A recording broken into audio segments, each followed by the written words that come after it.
திமுக கூட்டணியில் இந்திய கம்யூனிஸ்ட் கட்சி சார்பில் போட்டியிடும் வேட்பாளர்கள் குறித்து இன்று அறிவிக்கப்பட இருப்பதாக தகவல்கள் வெளியாகியுள்ளன. திமுக கூட்டணியில் இந்திய கம்யூனிஸ்ட் கட்சிக்கு நாகை மற்றும் திருப்பூர் தொகுதிகள் ஒதுக்கப்பட உள்ளன. இந்த 2 தொகுதிகளிலும் வேட்பாளர்களை தேர்வு செய்வது தொடர்பான நிர்வாக குழு கூட்டம் மாநில செயலாளர் முத்தரசன் தலைமையில் சென்னை தியாகராய நகரில் நேற்று நடைபெற்றது.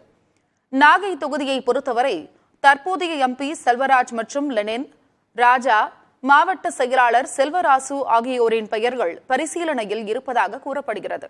இதேபோல் திருப்பூர் தொகுதியில் தற்போதைய எம்பி சுப்பராயன், ஈரோடு மாவட்ட நிர்வாக குழு உறுப்பினர் பாப்பா மோகன், ரவி, ஸ்டாலின் குணசேகரன், பெரியசாமி ஆகியோரை மாவட்ட குழு பரிந்துரைத்துள்ளதாக தெரிகிறது. இந்நிலையில் இன்று நடைபெறும் மாநில குழு கூட்டத்தில் தேர்வு செய்யப்பட்ட வேட்பாளர்களின் பெயர்கள் அறிவிக்கப்படும் என்று தகவல் வெளியாகியுள்ளது.